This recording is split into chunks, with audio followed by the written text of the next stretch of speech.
ನಿಜಕಲ್ ಕೋಟೆ ಮಾಧವರಾವನಿಗೆ ಪ್ರತಿಷ್ಠೆ ಆಗಿದ್ದರೆ ಹೈದರಾಲಿಗೆ ಬದುಕುಳಿಯುವಿಕೆಯ ಪ್ರಶ್ನೆಯಾಗಿತ್ತು. ಇವರಿಬ್ಬರು ನಂಬಿಕೊಂಡಿದ್ದೇ ಮದಕರಿ ನಾಯಕನ ಸಾಹಸವನ್ನ. ಮಾಧವರಾಯನಿಗೆ 2 ತಿಂಗಳು ಮಾಡಲು ಆಗದೇ ಇದ್ದ ಕೆಲಸವನ್ನ ಮದಕರಿ ನಾಯಕನ ಬೇಡ ಪಡೆ ಒಂದೇ ಒಂದು ರಾತ್ರಿಯಲ್ಲಿ ಮಾಡಿ ಮುಗಿಸಿತು.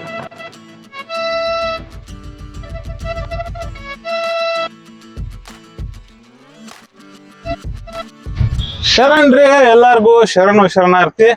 ಅಲ್ಲೇ ಕರೀತಲ್ರಿ ಬೆಟ್ಟ, ಅದಕ್ಕ ನಿಜಗಲ್ ಬೆಟ್ಟ ಅಂತ ಕರೀತಾರ. ಬೆಂಗಳೂರಿಂದ ತುಮಕೂರ್ಗೆ ಹೋಗೋ ಹೈವೇ ಒಳಗ ದಾಬಾಸ್ಪೇಟೆಯಿಂದ 2 ಕಿಲೋಮೀಟರ್ 2.5 ಕಿಲೋಮೀಟರ್ ಬಂದ್ರ ಹೈವೇ.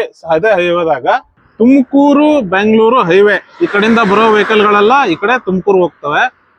ಜಿಯೋ ಪೆಟ್ರೋಲ್ ಬಂಕು ಅದ್ರಲ್ಲಿ ರಾಮದೇವರ ಬೆಟ್ಟ ಐತಿ. ಅದ್ರ ಎದುರುಗಡೆನ ಇಲ್ಲೊಂದು ರೈಲ್ವೆ ಟ್ರ್ಯಾಕ್ ಐತಲ್ರಿ. ಈ ರೈಲ್ವೆ ಟ್ರ್ಯಾಕ್ ಅನ್ನ ಹತ್ತಿ ನಾವು ಆ ಕಡೆ ಇಳಿದ್ರ, ಸೊ ಅದು ರೋಡು, ಇದು ಟ್ರ್ಯಾಕ್. ಇದನ್ನ ಹತ್ತಿ ಆ ಕಡೆ ಇಳಿದ್ರ ಅದ ನಿಜಗಲ್ ಬೆಟ್ಟ. ನಿಜಗಲ್ ಬೆಟ್ಟಕ್ಕ ಒಂದು ರೋಚಕವಾದಂತ ಇತಿಹಾಸ ಐತಿ. ಮದಕರಿ ನಾಯಕರು ಈ ಬೆಟ್ಟನ ಆಕ್ರಮಣ ಮಾಡ್ತಾರ. ಬಹಳ ಇಂಟ್ರೆಸ್ಟಿಂಗ್ ವಿಚಾರ ಅದು, ಅವ್ರು ಯಾಕೆ ಈ ಬೆಟ್ಟನ ಆಕ್ರಮಣ ಮಾಡ್ತಾರ ಅನ್ನೋದಕ್ಕ. ಸೊ ಅಲ್ಲಿಗೆ ಹೋಗೋಣ ಈಗ. ಈ ಕೋಟೆಯನ್ನ ಹತ್ತೋದಕ್ಕೆ ಒಟ್ಟು 2 ಬಾಗಿಲುಗಳು, ಒಂದು ಹಿಂಬಾಗಿಲು, ಇನ್ನೊಂದು ಮುಂಬಾಗಿಲು. ಈಗ ನಾ ಏನ್ ಹೊಂಟೇನಲ್ಲ, ಇದು ಬ್ಯಾಕ್ ಗೇಟ್. ಫ್ರಂಟ್ ಗೇಟು ಬೇರೆ ಐತಿ, ಇದನ್ನ ಆಮೇಲೆ ತೋರಿಸ್ತೀನಿ. ಬ್ಯಾಕ್ ಗೇಟ್ ಇಂದ ಟ್ರೆಕ್ಕಿಂಗ್ ಸ್ಟಾರ್ಟ್.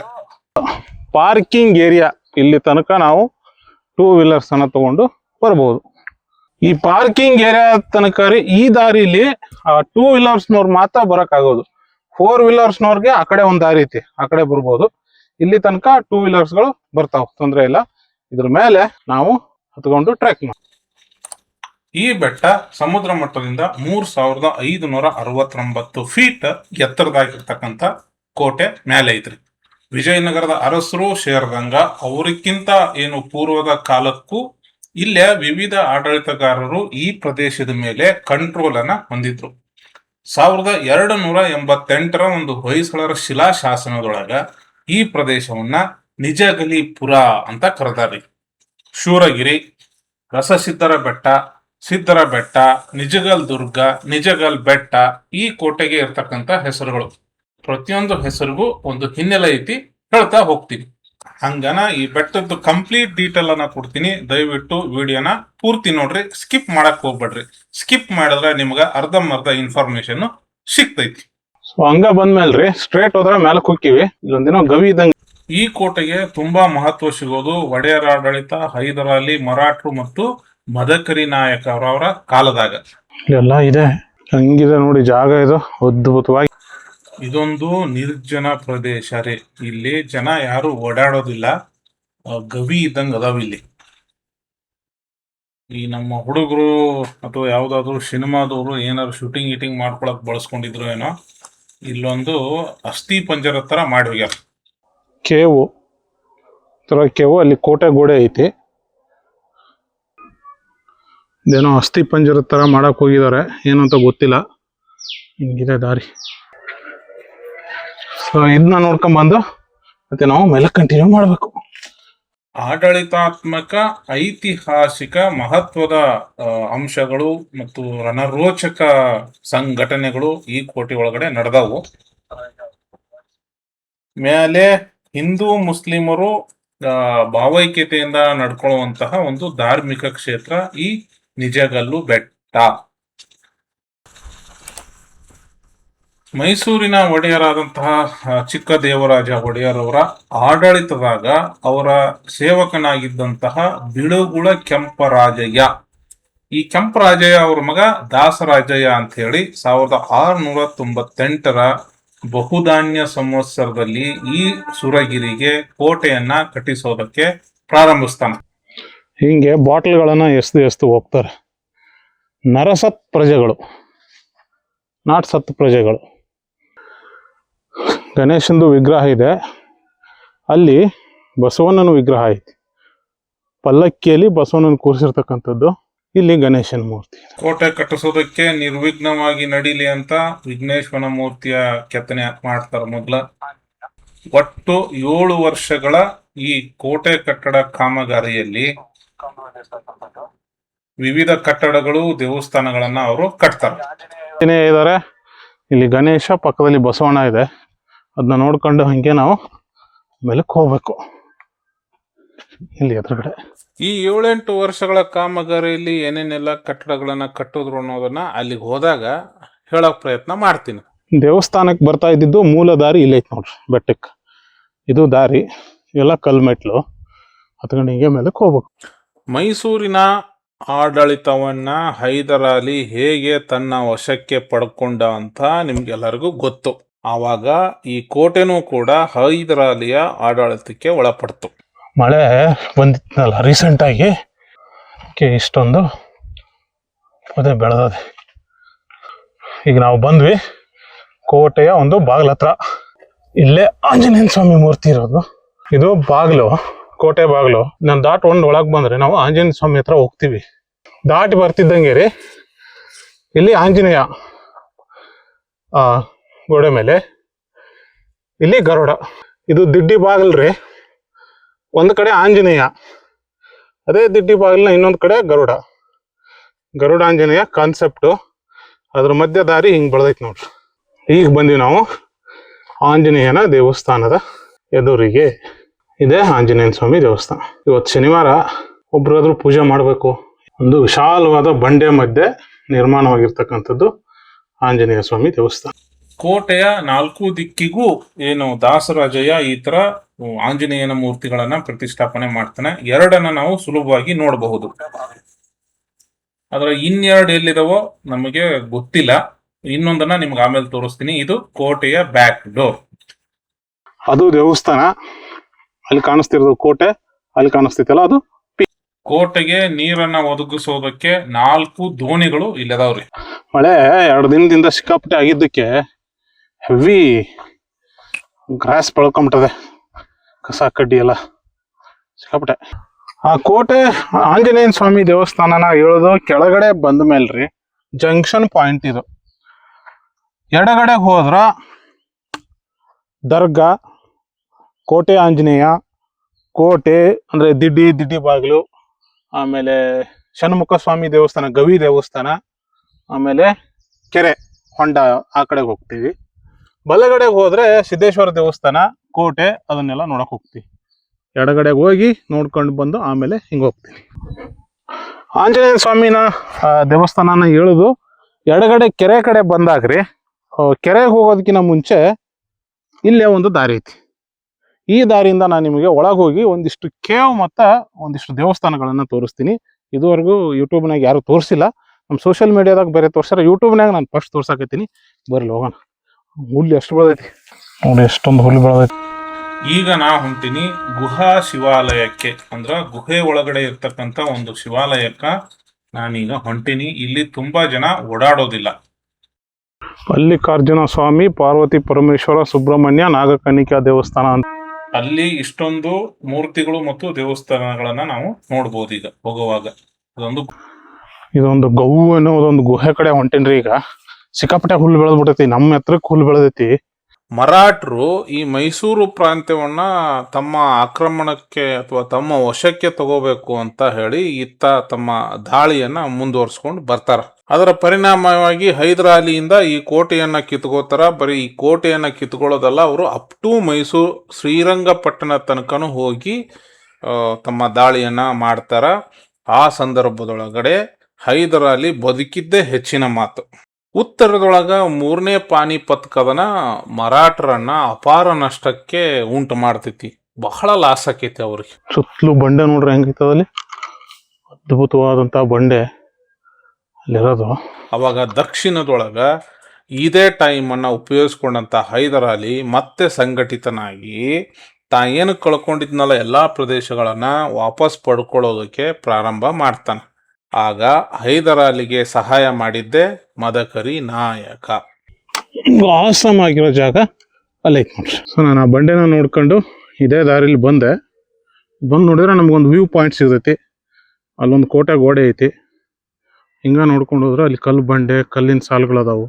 ನಾನು ನೋಡಕ ಬಂದಿರುವಂತಹ ಗುಹಾಲಯ ಶಿವಾಲಯ, ಗುಹಾಂತರ ಶಿವಾಲಯ ಐತಲ್ರಿ, ಅದು ಇಲ್ಲೇ ಐತಿ ನೋಡ್ರಿ.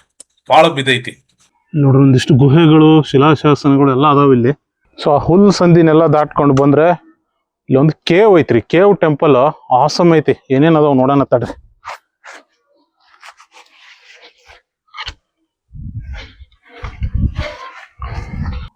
ಕಾಲಭೈರವ ಇರಬೇಕು. ಇಲ್ಲೊಂದು ನಾಗಿನಿ, ನಾಗರ ಶಿಲ್ಪ. ಇವರು ಷಣ್ಮುಖರಿ, 6 ತಲೆಗಳಿದಾವೆ. ಮತ್ತೆ ಮಯೂರ ವಾಹನ, ಇಲ್ಲೈತೆ ಮಯೂರ ವಾಹನ. ವೀರಭದ್ರ. ಮತ್ತೆ ಇಲ್ಲೊಂದು ಶಿಲಾಶಾಸನ ಐತಿ ನೋಡ್ರಿ. ಈ ಶಿಲಾಶಾಸನ 1698ರಿಂದ 1706 ಕಾಲಕ್ಕೆ ಸೇರಿದಂಥದ್ದು. ಇದನ್ನೆಲ್ಲ ನೋಡ್ಕೊಂಡ್ರ ಒಳಗಡೆ ಒಂದು ಗುಹೆ ಇದ್ದಂಗೆ ಐತಿ. ಅದು ಬಾಗ್ಲಿಂದ ಈ ಕಡೆ ಬಂದ್ರ ಒಂದು ಮಂಟಪ ರೀ, ಅದ್ಭುತವಾಗಿ ಐತಿ. ಇಲ್ಲೂ ಕೂಡ ಒಂದು ಗುಹೆ ಐತಿ. ಈ ಶಿಲಾಶಾಸನ ಇಲ್ಲಿ ಕೋಟೆ ಯಾರು ಕಟ್ಸಿದ್ರು, ಯಾವಾಗ ಕಟ್ಸಿದ್ರು, ಏನೇನ್ ಕಟ್ಟಡಗಳಿದಾವೆ, ದೇವಸ್ಥಾನಗಳನ್ನ ಯಾವಾಗ ಕಟ್ಸಿದ್ರು, ಅದರ ಸಂಪೂರ್ಣ ಮಾಹಿತಿ ಇರೋದ ಈ ಶಿಲಾಶಾಸನದೊಳಗ್ರಿ. ಗುಹೆ ಒಳಗಡಿರ್ತಕ್ಕಂಥದ್ದು ಈ ಒಂದು ಪಾನಿಪೀಠ. ಇದು ಕೂಡ ಜಾಗ.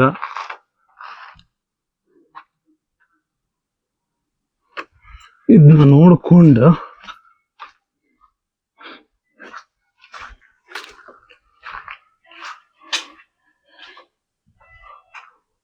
ಬಾಗಿಲದ ಮೇಲೆ ಅಲಂಕಾರಿಕ ಪಟ್ಟಿ, ಲಲಾಟದ ಮೇಲೆ ಈಶ್ವರ. ಒಳಗಡೆ ಹೋಗ್ತಿದೀನಿ ಒಬ್ಬನೇ, ಏನು ಕಾಣಿಸ್ತಿಲ್ಲ. ಫುಲ್ ಕತ್ಲೆ ದಾರಿ ಐತಿ. ಕುಡುಕರು ಅಡ್ಡ ಮಾಡ್ಕೊಂಡ್ಬಿಟ್ಟಾರ ಈ ಗವಿಯನ್ನ. ಅವ್ರು ನೋಡ್ರಿ, ಸಿಗರೇಟ್ ಸೇದಾರ.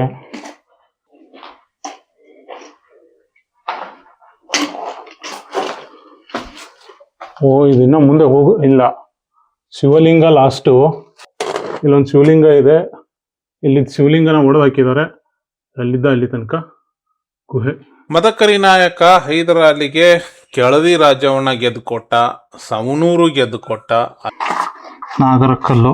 ತುಂಬಾ ಬೇಜಾರಾಗೋ ಸಂಗತಿ ಏನಂತಂದ್ರೆ, ಕುಡ್ದಾರ ಇಲ್ಲಿ ಒಳಗ್ ಬಂದು ಕುಡ್ದಾರ, ಸಿಗರೇಟ್ ಸೇಯಾರ, ಎಲ್ಲಾ ಮಾಡ್ಯಾರ. ಥೂ, ನಾವು ಹೊಟ್ಟಿಗೆ ಏನ್ ತಿಂತಾರೋ ಏನೋ ಗೊತ್ತಿಲ್ಲ.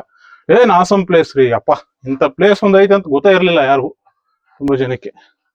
ಮದಕರಿ ನಾಯಕ ಸಹಾಯ ಮಾಡದೆ ಹೋಗಿದ್ರೆ ಹೈದರ್ ಅಲಿಗೆ ಮತ್ತೆ ರಾಜ್ಯ ಕಟ್ಟೋದು ಸುಲಭ ಆಗ್ತಿರ್ಲಿಲ್ಲ ಅನ್ನುವಷ್ಟರ ಮಟ್ಟಿಗೆ ಮದಕರಿ ನಾಯಕ ಸಾಹಸವನ್ನ ಪಟ್ಟ.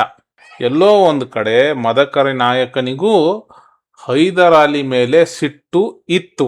ಅಲ್ಲಿ ಕಾಣಿಸ್ತೈತಲ್ರಿ, ಅವೆಲ್ಲ ಅಡಿಗೆ ಮಾಡ್ತಾರೆ. ಅಲ್ಲೇ ಅದೊಂದು ಪಾಯಿಂಟ್ ಅದು, ಅಲ್ಲೆಲ್ಲ ಅಡಿಗೆ ಮಾಡ್ತಾರ. ಅಲ್ಲಿ ಕಾಣೋದು ಶಿವಗಂಗೆ ಬೆಟ್ಟ, ಇಲ್ಲಿ ಕಾಣೋದು ಒಂದು ಬೆಟ್ಟ. ಅಲ್ಲಿ ಬಸವಣ್ಣನ ದೇವಸ್ಥಾನ ಐತೆ. ಅಲ್ಲಿ ಎಲ್ಲ ನೋಡ್ಕೊಂಡು ಮತ್ತೆ ನಾವು ಬಂದು ವಾಪಸ್ ದಾರಿಗೆ ಹೋಗ್ಬೇಕು.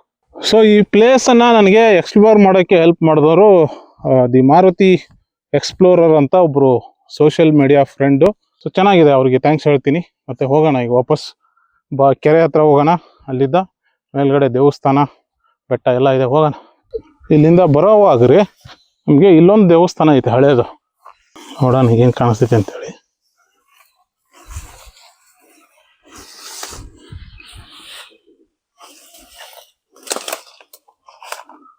ಕನಜ ಇದು. ಸೊ ಅದನ್ನ ನೋಡ್ಕೊಂಡು ನಾನೀಗ ಮತ್ತೆ ಒಳಗಡೆ ಹೋಗಿ ಕೆರೆ ಕಡೆ ಹೋಗ್ತೀವಿ. ಈಗ ನಮಗ ಎದುರುಗಡೆ ಏನು ಕಾಣಿಸ್ತೈತಲ್ರಿ, ಅದನ್ನ ಅಕ್ಕ ತಂಗಿಯರ ದೋಣಿ ಅಂತ ಕರೀತಾರೆ. ಅದೊಂದು ಪಾಂಡ್ ಇದೆ. ಆ ಕೆರೆ ಇದು, ಆ ಕೆರೆ ಅಲ್ಲಿ ಕಾಣಿಸ್ತೈತಲ್ಲ ಅದು ದೇವಸ್ಥಾನ, ಅದು ಕೋಟೆ. ಹಂಗ ಮೇಲೆ ಹೋದ್ರ ಅದು ಪೀಕ್. ಈ ಕೆರೆ ಒಳಗ್ರೆ ಮೊದ್ಲೆಲ್ಲ ಸಾಕಷ್ಟು ಅಪಘಾತಗಳಾಗ್ಯಾವು, ಬಿದ್ದು ಸತ್ತೋರು ಎಕ್ಸಾಂಪಲ್ ಇದಾರೆ. ಅದಕ್ಕೆ ಅಲ್ಲಿ ಆ ಕೆರೆಗೆ ಕಂಬಿಯನ್ನು ಹಾಕಿದ್ದಾರೆ. ಹಿಂದೂಗಳು ಬಂದು ಪೂಜೆ ಮಾಡ್ತಾರೆ, ಮುಸ್ಲಿಮ್ಸ್ ಬಂದು ಇಲ್ಲಿ ಪೂಜೆಯನ್ನ ಮಾಡ್ಕೊಂಡು ಹೋಗ್ತಾರೆ. ಹಿಂದೂ ಮುಸ್ಲಿಂ ಇಬ್ರು ಈ ಅಕ್ಕ ತಂಗಿ ದೋಣಿಗೆ ಬೇರೆ ಬೇರೆ ಕಾರಣಗಳಿಗೆ ಪೂಜೆ ಮಾಡ್ತಾರ. ಮತ್ ಪಕ್ಕದಾಗಿರುವಂತ ದರ್ಗಾ ಬಿಟ್ರೆ ನಮ್ಗಲ್ಲಿ ವರಸಿದ್ಧಿ ವಿನಾಯಕ ದೇವಸ್ಥಾನ ಮತ್ತೆ ಕೋಟೆ ಗೋಡೆ ಸಿಗ್ತೈತಿ. 1706ರಲ್ಲಿ ಈ ಕೋಟೆಗೆ ವಿಘ್ನೇಶ್ವರ ಅಂದ್ರೆ ಈ ದೇವಸ್ಥಾನವನ್ನ ಪ್ರತಿಷ್ಠಾಪನೆ ಮಾಡ್ತಾರೆ. ಇದು ಗಣೇಶನ್ ದೇವಸ್ಥಾನ. ಮೂರ್ತಿ ಇತ್ತೀಚೆಗೆ ಪ್ರತಿಷ್ಠಾಪನೆ ಮಾಡಿರ್ತಕ್ಕಂಥದ್ದು, ಬಟ್ ದೇವಸ್ಥಾನ ತುಂಬಾ ಹಳೆಯದು. ಕೋಟೆಗೆ ಇರುವ ಫ್ರಂಟ್ ಗೇಟ್ ಅಥವಾ ಮೇನ್ ಡೋರ್ ಇದ ನೋಡ್ರಿ. ಇಲ್ಲಿಗೆ ಬಂದರೆ ದಾರಿ ಆ್ಯಕ್ಚುಲಿ ಮೇನ್ ಕೋಟೆಗೆ ಇದ್ದಿದ್ದು ದಾರಿ ಇದು ಮೇನ್ ಎಂಟ್ರೆನ್ಸ್ ಇದು. ಇಲ್ಲೊಂದಿಷ್ಟು ನಿಮ್ಗೆ ಅದ್ಭುತಗಳನ್ನು ತೋರಿಸ್ತೀನಿ ಬರ್ರಿ. ಈ ಗೋಡೆಗಳೇ ಇಲ್ಲಿನ ತಾಕತ್ತು ಈ ಕೋಟೆಗೆ. ಸಾಮಾನ್ಯವಾಗಿ ಕೋಟೆ ದುರ್ಗ ಅಂದ ತಕ್ಷಣ ಎಲ್ಲರಿಗೂ ಬರೋದು ಗಂಡು ಮೆಟ್ಟಿನ ನಾಡು ಚಿತ್ರದುರ್ಗ, ಅಲ್ಲಿರ್ತಕ್ಕಂತಹ ಗಟ್ಟಿಯಾದ ಕಲ್ಲಿನ ಕೋಟೆಗಳು. ಅದಕ್ಕೆ ಸರಿಸಮಾನವಾಗಿ ಇನ್ನೊಂದು ಯಾವ್ದಾರ ಕೋಟೆ ಇತ್ತು ಅಂತಂದ್ರೆ ಅದು ಇದೆ. ಯಾಕೆ ಅಂತಲೂ ಹೇಳ್ತೀನಿ, ಅದನ್ನ ನಿಮಗೆ ಬರೀ ತೋರಿಸ್ತೀನಿ. ಕೋಟೆ ಗೋಡೆನ ನೋಡಿ ಮೊದಲು ನೋಡಿ, ಕೋಟೆ ಗೋಡೆ ಹೆಂಗಿದೆ. ಅಲ್ಲಿ ಏನು ಉತ್ತರದಲ್ಲಿ ಮೂರನೇ ಪಾನಿಪತ್ ಯುದ್ಧದ ನಂತರ ಮರಾಠ ಪೇಶ್ವೆಗಳು ಮತ್ತೆ ಸಂಘಟಿತರಾಗ್ತಾರೆ. ಇವೆಲ್ಲ ಪಿರಂಗಿಯನ್ನ ಇಟ್ಟು ಹೊಡೆದಿರ್ತಕ್ಕಂತಹ ಕಲೆರಿವು. ರೌಂಡ್ ಶೇಪ್ ಐತಲ್ಲ, ಪಿರಂಗಿಯನ್ನ ಹೊಡೆದಿರೋದು ಇಲ್ಲೆಲ್ಲ. 1ನೇ ಮಾಧವರಾವ್ ಪೇಶ್ವೆ ಮರಾಠರ ಸಿಂಹಾಸನವನ್ನ ಏರಿದ.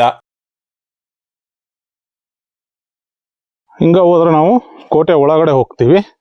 ಅಲ್ಲಿ ಕೋಟೆ ಆಂಜನೇಯ ಸ್ವಾಮಿ ಸನ್ನಿಧಾನ ಐತಿ, ಅಲ್ಲಿ ಹೋಗೋಣ.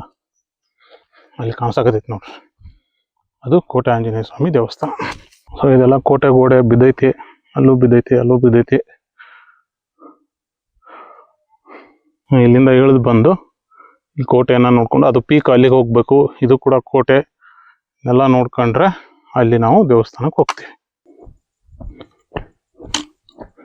ಇಲ್ಲೂ ಕೂಡ ಒಂದು ದೇವಸ್ಥಾನ ಇತ್ತು, ಈಗ ಅದನ್ನ ಯಾರು ಬಳಕೆ ಮಾಡ್ಕೊತಿಲ್ಲ ನೋಡಿ. ಇದು ಕೋಟೆಯ ಒಂದು ಬಾಗಿಲಿಗ ಬಿದ್ದೈತಿ, ಏನು ಉಳಿದಿಲ್ಲ. ಸೊ ಆಂಜನೇಯ ಸ್ವಾಮಿ ದೇವಸ್ಥಾನಕ್ಕೆ ಹೋಗ್ಬೇಕಂದ್ರೆ ನಾವು ಅಲ್ಲಿಗೆ ಹೋಗ್ಬೇಕ್ರಿ, ಈ ಬಂಡೆನ ಹತ್ಕೊಂಡು. ನನ್ನ ಎಡಭಾಗದ ಒಳಗ ಇರ್ತಕ್ಕಂತಹ ಈ ದೋಣಿ, ದೊಡ್ಡದೊಂದು ಕೆರೆ ಕಾಣಿಸ್ತೈತಲ್ರಿ ಇಲ್ಲೇ, ಇದಕ್ಕ ಆನೆ ದೋಣಿ ಅಂತ ಕರೀತಾರೆ, ಎಲಿಫೆಂಟ್ ಪಾಂಡ್ ಅಂತ. ಇಡೀ ಕೋಟೆ ಒಳಗಡೆ ಅತ್ಯಂತ ದೊಡ್ಡ ನೀರಿನ ಮೂಲ ಇದು. ಇದನ್ನ ನೋಡ್ಕೊತ ನಾವು ದೇವಸ್ಥಾನಕ್ಕೆ ಹೋಗ್ಬೇಕಲ್ಲಿ, ಆಂಜನೇಯನ ದೇವಸ್ಥಾನಕ್ಕೆ. ಇದು ನೀರು ಹರಿದು ಬರೋಕ್ಕೆ ಮಾಡಿರ್ತಕ್ಕಂಥ ಜಾಗ. ಅದು ದೇವಸ್ಥಾನ ಹೋಗ್ಬೇಕಲ್ಲಿನ. ಅದೆಲ್ಲ ಕೋಟೆ ಕಾಣಿಸ್ತಿದೆಯಲ್ಲ, ಕೋಟೆ, ಅದು ಆಂಜನೇಯ ಸ್ವಾಮಿ ದೇವಸ್ಥಾನ. ಯಾಕೆ ಮೈ ತುಂಬ ಬಟ್ಟೆ ಹಾಕೊಂಡ್ಬರ್ಬೇಕು ಅನ್ನೋ ಕಾರಣಕ್ಕೆ ಇದೆ ಎಲ್ಲ ಹೆಂಗೆ ಚುಚ್ಚಿದಾವೆ ನೋಡ್ರಿ. ಅನ್ನಂಗೆ ನೀವು ಈ ಮುಳ್ಳಿಗೆ ಏನಂತೀರಿ ಅನ್ನೋದನ್ನ ದಯವಿಟ್ಟು ಕಮೆಂಟ್ ಮಾಡ್ರಿ.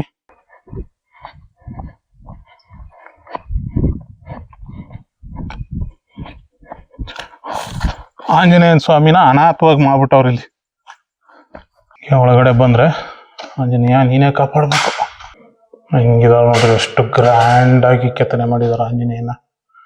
ಸೊ ಆಂಜನೇಯನ ಕೈಲಿ ಗದೆ ಇಲ್ಲ, ಈ ಕಡೆ ಹಣ್ಣಿನ ಗೊಂಚಲಿದೆ, ಕೆಳಗಡೆ ಒಬ್ರು ಮಲಗಿದ್ದಾರೆ ಶನಿ. ಕೋಟೆಯ 3 ಬಾಗಿಲಿಗೆ 2 ಆಂಜನೇಯ ಸ್ವಾಮಿ ದೇವಸ್ಥಾನವನ್ನ ಕೊಡ್ವಿ. ಆಗ್ಲೇ ನೋಡಿದ್ ಒಂದ್ ದಾರಿ, ಇಲ್ಲಿ 2 ಆಗ್ಲೇ ಅಲ್ಲೊಂದ್ ದಾರಿ ಎಕ್ಸಿಟ್ ಆದ. ಇದು ಆಂಜನೇಯ ಸ್ವಾಮಿ. ಅಲ್ಲಿ ಬತೇರಿ ಕಾಣಿಸ್ತೈತಲ್ರಿ, ಅದು ಕೂಡ ಕೋಟೆಗೆ ಒಂದು ಎಂಟ್ರೆನ್ಸ್. ಈಗ ಅದನ್ನ ಯಾರು ಬಳಕೆ ಮಾಡಂಗಿಲ್ಲ. ನಾವೇನೀಗ ಆಂಜನೇಯನ ದೇವಸ್ಥಾನ ನೋಡಿದ್ವಲ್ರಿ, ಅದ್ರ ಹಿಂದನ ಕಂಚಿನ ದೋಣಿ ಅಂತ ಒಂದಿತ್ತು, ನಿಮ್ಗೆ ತೋರ್ಸಕ್ ಆಗ್ಲಿಲ್ಲ. ಇದೆಲ್ಲ ಕೋಟೆ ಗೋಡೆ ಬಿದ್ದೈತಿ, ಇದು ದಾರಿ. ಅಲ್ಲೆಲ್ಲ ಪಾಚಿಗಟ್ಟೈತ್ರಿ, ಅದು ಹೋಗಕ್ ಆಗಂಗಿಲ್ಲ. ಅಲ್ಲಿ ಅದನ್ನೆಲ್ಲ ಸುತ್ತಾಕೊಂಡು ನಾವು ಅಲ್ಲಿಗೆ ಹೋಗ್ಬೋದಾಗಿತ್ತು. ಅದು ಪೀಕು. ಅಲ್ಲಿಂದ ಬಂದ್ರೆ ಇದು ದೇವಸ್ಥಾನ. ಹಂಗನ ದೇವಸ್ಥಾನಕ್ಕೆ ಇನ್ನೊಂದು ಕಡೆ ಹೋಗೋದಕ್ಕೆ ಇಲ್ಲಿ ಬಾಗಿಲೈತಿ ನೋಡ್ರಿ. ದೇವಸ್ಥಾನಕ್ಕೆ ಹೋಗುವಂಥ ಬಾಗಿಲಿದು, ಲಕ್ಷ್ಮೀ ನರಸಿಂಹಸ್ವಾಮಿ ದೇವಸ್ಥಾನಕ್ಕೆ. ಈಗ ಇದು ಕೂಡ ಬಂದಾಗೈತಿ, ಯಾರು ಬಳಕೆ ಮಾಡಂಗಿಲ್ಲ. ನಾವಾಗ ವಾಪಸ್ ಹೊಂಟೇನ್ರಿ. ಅಲ್ಲೊಂದು ವಿಷ್ಣುವಿನ ದೇವಸ್ಥಾನ ಇತ್ತಲ್ಲ, ಅಲ್ಲಿಗೆ ಹೋಗೋಣ. ಕೋಟೆ ಇನ್ನೊಂದು ಬಾಗಿಲು, ಕೋಟೆ ಆಂಜನೇಯ ಸ್ವಾಮಿ ದೇವಸ್ಥಾನ ನೋಡ್ಕೊಂಡು ಬಂದು ಮತ್ತೆ ವಾಪಸ್ ನಾವು ಇಲ್ಲಿಗೆ ಬಂದಿವ್ರಿ. ಇದೇ ದೇವಸ್ಥಾನಕ್ಕೆ ಬರ್ತೀವಿ, ಬಂಡೆಗೆ ಬರ್ತೀವಿ. ಲಕ್ಷ್ಮೀ ನರಸಿಂಹಸ್ವಾಮಿ ದೇವಸ್ಥಾನ ಅಂತ ಆ ಕಡೆಗೆ ಐತೆ, ಅಲ್ಲಿಗೆ ಹೋಗ್ಬೇಕು. ಅದಾದ್ಮೇಲೆ ಈ ಬಂಡೆ ಮೇಲೆ ಏನೇನೋ ಆಕೃತಿಗಳನ್ನ ಮಾಡ್ಯಾರ, ಚೌಕಾಕಾರದ ಆಕೃತಿಗಳು, ಏನು ಅಂತ ನನಗೆ ಗೊತ್ತಾಗ್ಲಿಲ್ಲ. ನೀವು ನೋಡೋಣ. ಹಿಂಗೆ ಹೋದ್ರೆ ನಾವು ಲಕ್ಷ್ಮೀ ನರಸಿಂಹಸ್ವಾಮಿ ದೇವಸ್ಥಾನಕ್ಕೆ ಹೋಗ್ತೀವಿ. 1ನೇ ಮಾಧವರಾವ್ ಆಡಳಿತ ವಹಿಸಿಕೊಂಡ ನಂತರ 1762 ಫೆಬ್ರವರಿ ಅಥವಾ ಮಾರ್ಚ್ ಈ ಆಸ್ಪಾಸ್ನ್ಯಾಗ ಮೈಸೂರು ಮತ್ತು ಹೈದರಾಬಾದ್ನ ನಿಜಾಮನ ಪ್ರದೇಶಗಳನ್ನ ವಶಪಡಿಸ್ಕೊಳ್ಬೇಕು ಅಂತ ಹೇಳಿ ದಾಳಿ ಮಾಡ್ಕೋತ ಹೊರಟ. ನೋಡಿ ಪೊದೆ ಎಷ್ಟು ಬದೈತೆ ಅಂದ್ರೆ ಏನು ಕಾಣೋದೇ ಇಲ್ಲ ಕಣ್ಣಿಗೆ. ಬೆಳೆದ ಅಲ್ಲಿ ಕಾಣಿಸಾಕತೈತಿ ನೋಡ್ರಿ, ಅದೇ ಲಕ್ಷ್ಮೀ ನರಸಿಂಹಸ್ವಾಮಿ ದೇವಸ್ಥಾನ. ಶತಾಯಗತಾಯ 1ನೇ ಮಾಧವರಾವ್ ಹೈದರ್ ಅಲಿಯನ್ನ ನಿರ್ನಾಮ ಮಾಡಲೇಬೇಕು ಅಂತ ಹೇಳಿ ದೊಡ್ಡದೊಂದು ಶಕ್ತಿಯೊಂದಿಗೆ ಹೊಂಟ. ಒಳಕಲ್ಲು, ವಿಶಾಲವಾದ ಬಂಡೆ, ಅದರ ನೆರಳು. ಇದು ದೇವಸ್ಥಾನ. ಇದು ಲಕ್ಷ್ಮೀ ನರಸಿಂಹಸ್ವಾಮಿ ಟೆಂಪಲ್ ಕಾಂಪ್ಲೆಕ್ಸ್. ಈಗ ಹತ್ಕೊಂಡು ಹೋಗ್ಬೇಕು. ಹಿಂಗ ಹುಲ್ಲೆಲ್ಲ ಭಯಂಕರ ಬೆಳೆದಿತ್ತು ಮೇಲಿನ ತನಕ. ಬಂದೆ. ಬ್ಯೂಟಿಫುಲ್, ಇದಂತೂ ಅದ್ಭುತ. ದ್ವಾರಪಾಲಕರು ಜಯ ಮತ್ತೆ ವಿಜಯ, ಇವರಿಬ್ಬರನ್ನ ನೋಡ್ಕೊಂಡು ಒಳಗಡೆ ಬಂದ್ರೆ ಹೆಂಗಿದೆ ಹಳೆ ಟೆಂಪಲ್ಲು. ಇಲ್ಲಿ ಮತ್ತೆ ಜಯ ವಿಜಯ 3 ಬಾಗಿಲು ಬರುತ್ತೆ. ಇದೊಂದು ಈಶ್ವರ, ಜಯ ಮತ್ತು ಅವರ ಸಹಚಾರಿಕೆಯರು. ಮೇಲ್ಗಡೆ ಗಜಲಕ್ಷ್ಮಿಯ ಉಬ್ಬು ಶಿಲ್ಪ. ಅಗೇನ್ ಜಯ ವಿಜಯ. ಇಲ್ಲ ನೋಡ್ರಿ. ಸೊ ವಿಚಿತ್ರ ಅಂತಂದ್ರ ಇದು ಆಂಜನೇಯ ಪೀಠದಲ್ಲಿರ್ತಕ್ಕಂಥದ್ದು ಆಂಜನೇಯನ ಸ್ವಾಮಿಯ ಮೂರ್ತಿ. ಇದು ಲಕ್ಷ್ಮೀ ನರಸಿಂಹನ ಮೂರ್ತಿ, ಹಳೆ ಮೂರ್ತಿ, ಹೊಸ ಮೂರ್ತಿ. ಗುಡಿ ಒಳಗೆ ಏನು ಮೂರ್ತಿ ಐತಲ್ರಿ, ಅದು ಪುರಾತನ ಮೂರ್ತಿ ಅಲ್ಲ, ರೀಸೆಂಟಾಗಿ ಮಾಡಿರೋದು. ಈ ದೇವಸ್ಥಾನ 1704ರ ವಿಜಯ ಸಂವತ್ಸರದಿಂದ ನಿರ್ಮಾಣ ಮಾಡ್ಲಾಯ್ತಂತ. ಇಲ್ಲಿ ನರಸಿಂಹಸ್ವಾಮಿಯ ಮೂರ್ತಿನ ಪ್ರತಿಷ್ಠಾಪನೆ ಮಾಡ್ಲಾಯ್ತಂತ. ಇಲ್ಲಿರೋ ಹಳೆಯ ಮೂರ್ತಿನ ಏನೈತಿ ತಗೊಂಡೋಗಿ ಊರೊಳಗಡೆ ಇಟ್ಟ. ಇದು ದೇವಿ ಮೂರ್ತಿ ಇದು, ಬಟ್ ಒಳಗಡೆ ಮೂರ್ತಿ ಇಲ್ಲ. ದೇವಿ ದೇವಸ್ಥಾನದಲ್ಲಿ ಆಕೃತಿ ಬಿಡಿಸಿದ್ದಾರೆ. ಲಕ್ಷ್ಮೀ ದೇವಸ್ಥಾನ ರೀ. ವಿಳಂಬಿ ಸಂವತ್ಸರದೊಳಗ ಇಲ್ಲಿ ಲಕ್ಷ್ಮೀ ದೇವಿಯನ್ನ ಪ್ರತಿಷ್ಠಾಪನೆ ಮಾಡ್ಲಾಗಿತ್ತಂತ. ಒಟ್ಟಾರೆ ಈ ಟೆಂಪಲ್ ಕಾಂಪ್ಲೆಕ್ಸ್ ಒಳಗಡೆ ಯಾವುದೇ ಮೂರ್ತಿಗಳಿಲ್ಲ. ಆ ಎಲ್ಲಾ ಮೂರ್ತಿಗಳನ್ನ ಊರ್ ಒಳಗಡೆ ತಗೊಂಡೋಗಿ ಇಟ್ಟಾರ. ಒಂದ್ಸರಿ ಮೊಹಮ್ಮದಿಯರ ದಾಳಿಗೆ ಒಳಗಾದಾಗ ನಿಷ್ಕಾಳಜಿಗೆ ಒಳಗಾದಂತ ಈ ದೇವಸ್ಥಾನ ಇದುವರೆಗೂ ಅಭಿವೃದ್ಧಿ ಕಂಡಿಲ್ಲ. ಇನ್ನಷ್ಟು ಪಾಳ್ ಬೀಳ್ಕೊಂತನ ಹೊಂಟೈತಿ. ಅಲ್ಲೇ ಗವಿಗಳಿದ್ವು ಆ ಕಲ್ಸಂದಿಲಿ, ಅದನ್ನೆಲ್ಲ ನೋಡ್ಕೊಂಡು ಅದು ಆಂಜನೇಯನ ಬಾಗಿಲು, ಅದು ಬೆಟ್ಟ, ಇದು ಪೀಕು. ಇಲ್ಲಿ ಸಂದಿಲ್ ಕೋಟೆಗೆ ಹೋಗಕ್ಕೆ ಒಂದು ದಾರಿ ಇತ್ತು, ಇಲ್ಲೆಲ್ಲ ಪೊದೆ ಬೆಳೆದಿರೋದ್ರಿಂದ ಆ ದಾರಿ ಮುಚ್ಕೊಂಡೈತಿ. ಬಂಡೆ ಮೇಲೆ ಕೋಟೆಯನ್ನ ಕಟ್ಟೋದಕ್ಕೂ ಕೂಡ ಬುನಾದಿಯನ್ನ ತೆಗಿತಿದ್ರು. ಹೆಂಗಂತ ತೋರಿಸ್ತೀನಿ ನೋಡ್ರಿ. ಇದು ಕೋಟೆ.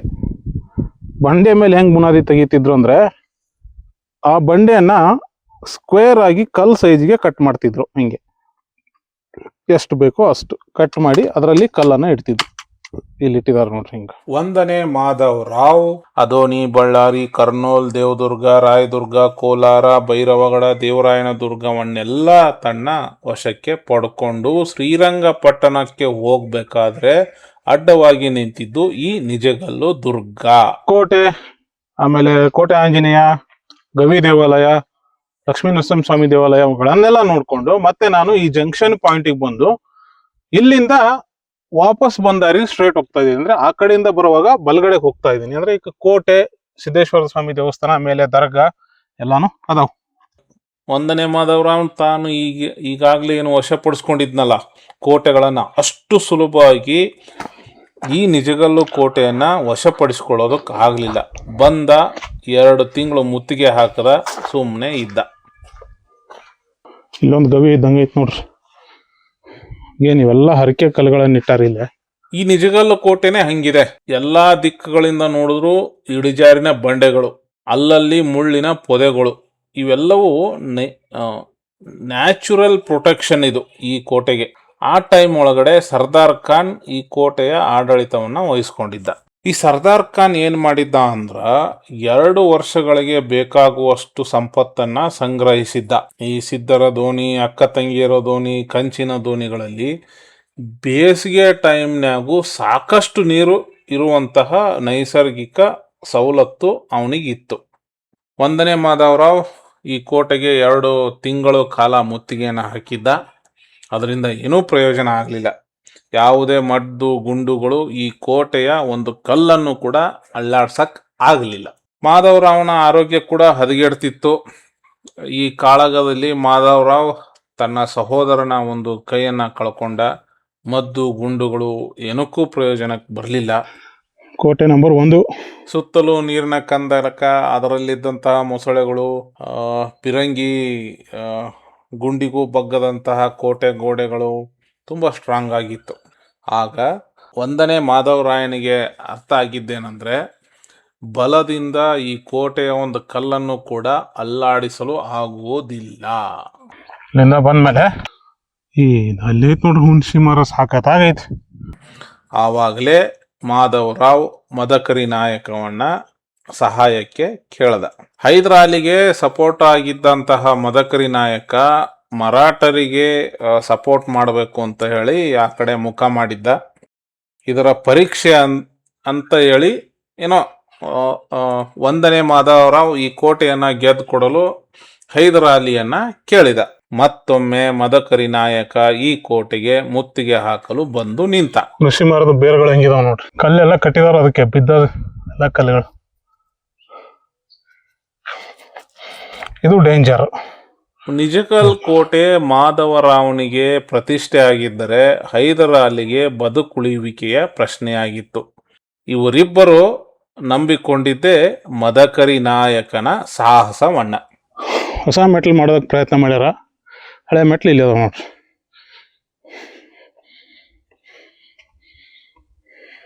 ಹುಣಸಿ ಮರದಿಂದ ಎಂಟ್ರಿ ಆದೆ ಕಲ್ ಬಂಡೆ ಅಲ್ಲಿ ತನಕ ಹೋಗ್ಬೋದು. ಇದು ಕೋಟೆ, ಇದು ಕೂಡ ಕೋಟೆ. ಇವು ಮೆಟ್ಲು ಇಲ್ಲಿ ಕಾಣಿಸ್ತೈತಲ್ರಿ, ಇದು ಸಿದ್ದೇಶ್ವರ ದೇವಸ್ಥಾನ. ಇದೊಂದು ಬತೇರಿ. ನಿಜಕಲ್ ಕೋಟೆ ಮತ್ತು ಸುತ್ತಮುತ್ತಲಿನ ಪ್ರದೇಶಗಳನ್ನ ಪರಿಶೀಲಿಸಿದ ಮದಕರಿ ನಾಯಕ ಯಾವುದೇ ಬಲ ಪ್ರಯೋಗಕ್ಕೆ ಮುಂದಾಗಲಿಲ್ಲ, ಯುಕ್ತಿಯ ಪ್ರಯೋಗಕ್ಕೆ ಮುಂದಾದ. ಹಗಲು ಕೋಟೆಯ ಆಕ್ರಮಣ ಅಸಾಧ್ಯ ಅಂತ ಅರ್ಥಿಕೊಂಡಂತಹ ಮದಕರಿ ನಾಯಕ ರಾತ್ರಿವರೆಗೂ ಕಾದ. ಅದು ಕೂಡ ಒಂದು ಕಟ್ಟಡ, ನೋಡೋಣ ಅಲ್ಲಿಗೆ ದಾರಿ ಐತೆ ಇಲ್ಲ ಗೊತ್ತಿಲ್ಲ. ಬಿಟ್ರೆ ಇದು ಸಿದ್ದೇಶ್ವರ ದೇವಸ್ಥಾನ.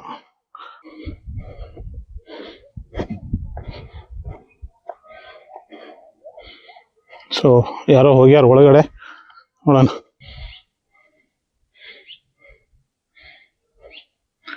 ಗಂಟೆ ಎಲ್ಲ ಸುತ್ತು ಮಂಟಪ ಕೂಡ ಅದಾವ.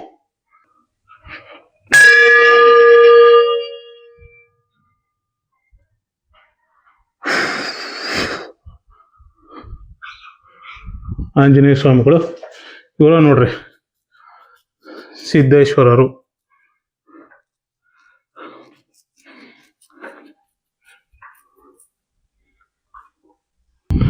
ಇದೇ ಸಿದ್ದೇಶ್ವರರು. ಇಲ್ಲಿರೋ ಸೊಪ್ಪು ಸೆದೆಯನ್ನ ಬಳಸ್ಕೊಂಡು ಬಂಗಾರದ ಗಟ್ಟಿ, ಯಾವುದೇ ಲೋಹ ಇದ್ರು ಅದನ್ನ ಬಂಗಾರದ ಲೋಹವನ್ನಾಗಿ ಮಾಡ್ತಿದ್ರಂತ.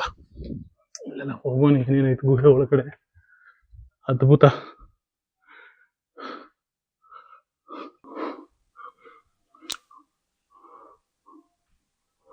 ಇಲ್ಲೆಲ್ಲ ಅಡಿಗೆ ಮಾಡ್ತಾರೆ, ಊಟ ಕೂಡ ಮಾಡ್ಕೊತಾರೆ.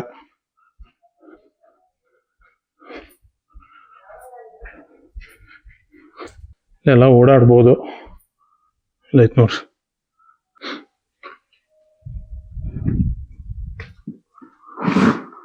ಇಲ್ಲಿ ಒಂದು ದರ್ಗಾ ಐತಿ. ಇಲ್ಲಿರುವ ನೀರಿನ ದೋಣಿಗೆ ರಸಸಿದ್ಧರ ದೋಣಿ ಅಂತ ಕರೀತಾರೆ. ಮೋಸ್ಟ್ ಪ್ಯೂರ್ ವಾಟರ್ ಸಿಗುವಂತ ಸ್ಥಳ ಇದು, ಆಲ್ ಟೈಮ್. ಇದು ಆ ದರ್ಗಾ. ಸೈಯದ್ ಕರೀಂ ಶಹಾ ಹೈದರಿ ಅಂತ ಹೇಳಿ ಈ ದರ್ಗಾದ ಹೆಸರು. ಮೇಲಿರೋದು ಒಂದೇ ಒಂದು ಬಂಡೆ ರೀ. ಆ ಬಂಡೆ ಮೇಲಿಂದ ನೀರು ಜಿನುಗೋಕೆ ಹೇಗೆ ಸಾಧ್ಯ? ಇಲ್ಲಿ ನೋಡ್ರಿ, ಈ ಕೊಳದಾಗ ನೀರು ಜಿನುಗ್ತಾವ. ಇದು ಪೂರ್ತಿ ಬಂಡೆ. ಇದು ಇದ್ರ ಮೇಲೆ ಯಾವುದು ಮರ ಆಗಲಿ ಸಸ್ಯ ಆಗಲಿ ಇಲ್ಲ, ಆದರೂ ಅದ್ರೊಳಗಡೆ ಇಲ್ಲಿ ನೀರು ಜಿನುಗ್ತಾವ. ಎಷ್ಟು ಅದ್ಭುತ ನೋಡ್ರಿ, ಪ್ರಕೃತಿ ನಿಯಮ ನೋಡ್ರಿ. ಅಲ್ಲಿದ್ದ ಹೆಂಗ್ ಜಿನುಗ್ತಾವಂತೆ ನೀರೆಲ್ಲ. ಸೊ ಆ ದರ್ಗಾನು ಕೇವ್ನು ನೋಡ್ಕೊಂಡ್ ಬಂದ್ಮೇಲೆ ಇದೊಂದು ವಿಶಾಲವಾದ ಬಂಡೆ. ಈ ಬಂಡೆನ ಹತ್ಕೊಂಡು ನಾವು ಮೇಲಕ್ಕೆ ಹೋಗ್ಬೇಕ್ರಿ. ಇಲ್ಲಿ ಹಿಂಗ ಸ್ವಲ್ಪ ಡೇಂಜರ್ ಏರಿಯಾ ಇದು. ಈ ಕೋಟೆಯನ್ನು ಆಕ್ರಮಿಸುವುದಕ್ಕೆ ಮದಕರಿ ನಾಯಕ ಸಾಮಾನ್ಯ ಸೈನಿಕರಿಂದ ಆಗೋದಿಲ್ಲ ಅಂತ ತಿಳ್ಕೊಂಡು ತನ್ನದೇ ಆದಂತಹ ಒಂದು ವಿಶೇಷ ಬೇಡ ಪಡೆಯನ್ನ ಸಿದ್ಧ ಮಾಡಿಕೊಂಡಿದ್ದ. ಅವರ ಸಂಖ್ಯೆಯನ್ನು ಕೂಡ ಹೆಚ್ಚಿಗೆ ಮಾಡ್ದ. ಅವರಿಗೆ ಈ ಕೆಲಸವನ್ನ ವಹಿಸ್ದ. ನೋಡ್ಕೊಂಡ್ರೆ ಇಲ್ಲಿ ಕೆಳಗಡೆ ಕಾಣೋದು ದರ್ಗಾ. ಕೋಟೆನ ಕಟ್ಟೋದಕ್ಕೆ ಹೊಡೆದಿರ್ತಕ್ಕಂಥ ಕಲ್ಲು ಬಂಡೆಗಳು. ಹಿಂಗೆ ಇದೊಂದು ವಿಶಾಲವಾದ ಕಟ್ಟಡ, ಕೋಟೆ ಗೋಡೆ ಕಮ್ ಕಟ್ಟಡ ಇದು. ಇದನ್ನ ನೋಡಿಕೊಂಡು ಇದ್ರ ಮೇಲೆ ಏನು ಬಂದ್ವಲ್ರಿ, ಇಲ್ಲಿರ್ತಕ್ಕಂಥವೆಲ್ಲವೂ ಕಟ್ಟಡದ ಅವಶೇಷಗಳು, ಉಗ್ರಾಣಗಳು, ಗೋಡೌನ್ಗಳು, ಮದ್ದುಗುಂಡು ಸಂಗ್ರಹ ಮಾಡ್ತಿರ್ತಕ್ಕಂತಹ ಗೋಡೌನ್ಗಳು, ಮದ್ದಿನ ಮನೆಗಳು, ಆಮೇಲೆ ಕಾಳು ಕಡಿಗಳನ್ನ ಸಂಗ್ರಹ ಮಾಡ್ತಿದ್ದಂತಹ ಗೋಡೌನ್ಗಳು ಕೂಡ ನಾವಿಲ್ಲಿ ನೋಡ್ಬೋದು. ಹಂಗ ಒಂದೆರಡು ದೇವಸ್ಥಾನದ ಏನು ಕಟ್ಟಡಗಳು ಕೂಡ ಇಲ್ಲಿ ಅದಾವ. ಒಂದು ಕಟ್ಟಡ, ಇದನ್ನ ನೋಡ್ಕೊಂಡು ಇದು ಪೀಕ್ ಹತ್ರ ಬಂದೇವೆ ನಾವು ಈಗ. ಬಟ್ ಪೀಕ್ ಅಲ್ಲ, ಪೀಕ್ ಹತ್ತೋದಕ್ಕೆ ಒಂದು ಕಲ್ಲು ಬಂಡೆ ಹತ್ತಬೇಕು. ಇನ್ನೇನು ರಾತ್ರಿ ಆಯ್ತು, ಬೇಡ ಪಡೆ ತಮ್ಮ ಕೆಲಸವನ್ನ ಶುರು ಮಾಡ್ತು. ತಾವು ತಂದಿದ್ದ ಏನು ಕುದುರೆಗಳಿದ್ವಲ್ಲ, ಅದ್ರಾಗ ಒಂದೆರಡು ಮೂರನ್ನ ಕತ್ತರಿಸಿ ಈ ಬೇಡ ಪಡೆ ಕೋಟೆ ಸುತ್ತಲೂ ಇದ್ದಂತಹ ನೀರಿನ ಕಂದಕಕ್ಕೆ ಎಸ್ದ್ರು. ಇಲ್ಲಿರ್ತಕ್ಕಂಥ ಕಲ್ಲು ಬಂಡೆನ ಹೊಡೆದು ಕೋಟೆ ಕಟ್ಟೋದಕ್ಕೆ ಮಾಡ್ಕೊಂಡಿರೋರು ಇವೆಲ್ಲ. ಯಾವ್ದು ಯೂಸ್ ಆಗಲ್ಲ ಅದ್ ಹಂಗೆ ಬಿಟ್ಟಿದ್ದಾರೆ. ಅವಾಗ ಅಲ್ಲಿದ್ದಂತಹ ಮೊಸಳೆಗಳು ಏನ್ ಮಾಡ್ತಾವು, ಈ ಮಾಂಸದ ಆಸೆಗೆ ಅತ್ತ ಹೋದು. ಅವಾಗ ಸದ್ದಿಲ್ಲದೆ ಈ ಬೇಡ ಪಡೆ ನೀರಿನ ಕಂದಕವನ್ನ ನಿಶಬ್ದವಾಗಿ ದಾಟಿದ್ರು. ಉಡ ಮತ್ತು ನಾರಿನ ಹಗ್ಗಗಳ ಸಹಾಯದಿಂದ ಈ ಕೋಟೆಯನ್ನ ಹತ್ತಿದ್ರು. NH4 ನ್ಯಾಷನಲ್ ಹೈವೇ 4, ಪುನಃ ಬೆಂಗಳೂರು ರೈಲ್ವೆ ಟ್ರ್ಯಾಕ್.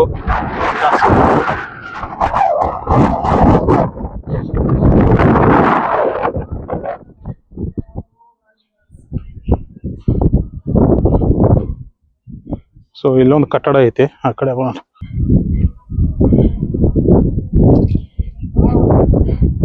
ನೋಡ್ರಿ ಹಿಂಗೈತಿ, ಇದ್ರೆ ಮೇಲಕ್ಕೆ ಬರೋದೇ ಕಷ್ಟ. ಮಾಧವರಾಯನಿಗೆ 2 ತಿಂಗಳು ಮಾಡಲು ಆಗದೇ ಇದ್ದ ಕೆಲಸವನ್ನ ಮದಕರಿ ನಾಯಕನ ಬೇಡ ಪಡೆ ಒಂದೇ ಒಂದು ರಾತ್ರಿಯಲ್ಲಿ ಮಾಡಿ ಮುಗಿಸಿತು. ಮದಕರಿ ನಾಯಕ ಸಲೀಸಾಗಿ ಕೋಟೆ ಒಳಗಡೆ ಬಂದ. ನಿದ್ದೆಯಲ್ಲಿದ್ದಂತಹ ಸರ್ದಾರ್ ಖಾನ್ನನ್ನ ಎಬ್ಬಿಸಿ ಕತ್ತಿ ಯುದ್ಧಕ್ಕೆ ಆಹ್ವಾನಿಸ್ದ.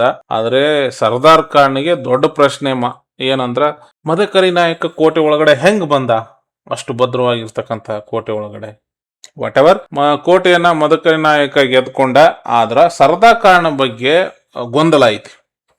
ಒಂದು ಮಾಹಿತಿ ಪ್ರಕಾರ ಇದೇ ಮದಕರಿ ನಾಯಕ ಅವನನ್ನ ಮರಾಠರಿಗೆ ಒಪ್ಪಿಸಿದ ಅಂತಿದ್ರ, ಇನ್ನೊಂದು ಮಾಹಿತಿ ಪ್ರಕಾರ ಸರ್ದಾರ್ ಖಾನ್ ತಪ್ಪಿಸ್ಕೊಂಡು ಹೋಗೋದಕ್ಕೆ ಮದಕರಿ ನಾಯಕನೇ ಸಹಾಯ ಮಾಡಿದ ಅಂತನೂ ಐತಿ. ಈ ಯುದ್ಧ ಮದಕರಿ ನಾಯಕ ಮತ್ತು ಹೈದರ್ ಅಲಿಯ ವೈರತ್ವಕ್ಕೆ ಕಾರಣ ಆಯ್ತು. ಬರ್ದಾರ ಸೇವ್ ಮೋರ್ ಸಮಥಿಂಗ್. ಆಮೇಲೆ ಈ ಮರಕ್ಕ ಇಲ್ಲಿ ಏನೋ ಕಾಯಿನ್ ತರ ಹಾಕಿ ಜಡದಾರ್ರಿ, ಯಾಕಂತ ಗೊತ್ತಿಲ್ಲ ನನಗೂ. ಇದು ಕಾಯಿನ್, ಇದು ಆಕ್ಚುಲಿ ₹1 ಕಾಯಿನ್. ಎಲ್ಲ ಕಾಯಿನ್ ತರ ಹಾಕಿ ಜಡದಾರ, ಯಾಕ ಏನಂತ ಗೊತ್ತಾಗಲಿಲ್ಲ.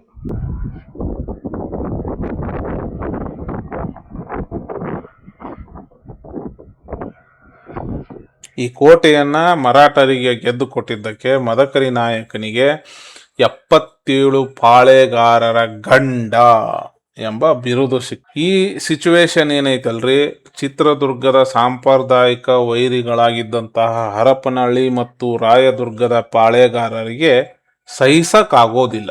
ಇದು ಕೋಟೆ ಗೋಡೆ, ಅಲ್ಲೂ ಒಂದು ಕೋಟೆ ಗೋಡೆ ಐತ್ರಿ ಕೆಳಗಡೆ. ಆಕ್ಚುಲಿ ಇವೆಲ್ಲ ಬಂಡೆ ಸಾಲುಗಳ ನಡುವ ಅಲ್ಲೈತಲ್ರಿ, ಅದು ಪೀಕು. ಇದನ್ನು ಹೊತ್ತಾಕ್ ನಮ್ಗೆ ಯಾರಿಗೂ ಸಾಧ್ಯನೇ ಇಲ್ಲ, ಜಾಗ ಇಲ್ಲ. ಅಲ್ಲಿ ಮೇಲ್ ಕಾಣುವಂತಹ ಏನು ಕಂಬವನ್ನ ಒಕ್ಕಲ್ಲು ಅಂತ ಕರೀತಾರಂತ್ರಿ, ಮಾರ್ಟರ್. ಅದಕ್ಕೊಂದು ಕತೆ ಐತಿ. ಅಲ್ಲಿಗೆ ಹೋಗೋದು ಬಹಳ ಕಷ್ಟದ ಕೆಲಸ ರೀ, ಬಹಳ ಕಷ್ಟ ಆಕೈತಿ ಅಲ್ಲಿಗೆ ಹೋಗೋದು. ಒಬ್ಬರೇ ಅಂತೂ ದೇವ್ರನಿಗೂ ಹೋಗಕ್ ಆಗಲ್ಲ. ಹಿಂಗೆ ಯಾವ್ದೋ ಒಂದು ಸಂದಿಗೊಂದಿಲಿ ಸುತ್ತಾಡ್ಕೊಂಡು ಮೇಲಕ್ಕೆ ಹೋಗ್ಬೇಕು ಅಲ್ಲಿಗೆ ಹೋಗ್ಬೇಕಂದ್ರೆ. ಸೊ ಅವ್ರು ನನಗೆ ಹತ್ಸಕ್ಕೆ ಹೆಲ್ಪ್ ಮಾಡಿದ್ರು. ಅಲ್ಲಿಂದ ಹತ್ಕೊಂಡು ಇಲ್ಲಿ ಕೂತಿದ್ದೀನಿ, ಇಲ್ಲಿಂದ ಹೋಗ್ಬೇಕು. ಇವರು ಸಪೋರ್ಟ್ ಮಾಡಿದ್ರು. ಈಗ ಇಲ್ಲಿಂದ ಅಪ್ಪ ನೈವತ್ತ ಯಾರೇ ಇವ್ರ ಫ್ರೆಂಡ್ ಹೆಲ್ಪಿಂದ ನಾನು ಈ ಟಾಪ್ ಮೇಲೆ ಬಂದಿದ್ರಿ. ಈಗ ಈ ಒಕ್ಕಲಿನಿಂದ ನೋಡಿದ್ರೆ ನಮ್ಗ ಸುತ್ತಲೂ ಕಾಣುವಂತಹ ಕಂಪ್ಲೀಟ್ ನೇಚರ್ ನೋಡ್ರಿ. ಇಬ್ರು ಸಹೋದರಿಯರು ಅಕ್ಕಿ ಹಾರಿಸ್ತಿದ್ರಂತ. ಇಲ್ಲಿ ಅವ್ರಿಗೆ ಗುಂಡು ತಗಲಿತು ಅಂತ, ಯಾರೋ ಗುಂಡು ಹಾರಿಸಿದ್ರು ಅಂತ. ಮೇ ಬಿ ಮೈಸೂರಿನ ಅರಸರು ಆಕ್ರಮಣ ಮಾಡಿದಾಗ ಗುಂಡು ಹಾರಿಸಿದ್ರು. ಆ ಗುಂಡು ಇವರಿಗೆ ತಗಲ್ತು ಅನ್ನೋ ಕಾರಣಕ್ಕೆ ಅವರ ನೆನಪಿಗಾಗಿ ಇದನ್ನ ಒಕ್ಕಲ್ಲು ಅಂತ ಕಟ್ಸಿದ್ರು ಅಂತ ಒಂದು ಮಾಹಿತಿ ಐತೆ. ಐ ಆಮ್ ನಾಟ್ ಶೂರ್, ನಿಮಗೆ ಯಾರು ಗೊತ್ತಿದ್ರೆ ಕಮೆಂಟ್ ಮಾಡ್ರಿ. ಬಂದು ಇಲ್ಲಿ ಹೋಗಿದ್ವಿ ನಾವು ಮೇಲಕ್ಕೆ. ನಮ್ಮ UPI ಇಬ್ಬರು ಸಹೋದರರಿಂದಾಗಿ ಒಂದು ನನ್ನ ಕೈಲಿ ಆಗೋದೇ ಇಲ್ಲ ಅನ್ಕೊಂಡಿದ್ದೆ ನಾನು ಇದ್ರ ಮೇಲೆ ಹೋಗೋದಕ್ಕೆ.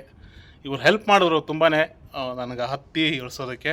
All of you, thank you brothers, thank you. Nijagal ಗೆದ್ದ ಸ್ವಲ್ಪ ಸಮಯದ ನಂತರ 1ನೇ ಮಾಧವರಾವ್ ಕ್ಷಯರೋಗದಿಂದ ತೀರಿ ಹೋದ. ಅವಾಗ ಮರಾಠ ಸಾಮ್ರಾಜ್ಯ ಆಂತರಿಕ ಕಲಹಕ್ಕೆ ಒಳಗಾಕೈತಿ. ಆಗ ಹೈದರಾಲಿ ಮತ್ತೆ ತನ್ನ ಪ್ರಾಬಲ್ಯವನ್ನು ಹೆಚ್ಚಿಸಿಕೊಂಡು ಈ ಕೋಟೆಯನ್ನ ತನ್ನ ವಶಕ್ಕೆ ಪಡ್ಕೊಂಡ. ಹೈದರಾಲಿ ಮತ್ತು ಮದಕರಿ ನಾಯಕನ ಹೋರಾಟದ ಬಗ್ಗೆ ಚಿತ್ರದುರ್ಗ ವಿಡಿಯೋದಲ್ಲಿ ಹೇಳ್ತೀನಿ. ಮತ್ತೇನಾರ ಈ ಕೋಟೆ ಬಗ್ಗೆ ಬಿಟ್ಟು ಹೋಗಿದ್ರ ದಯವಿಟ್ಟು ಕಮೆಂಟ್ ಮಾಡಿ ತಿಳಿಸ್ರಿ.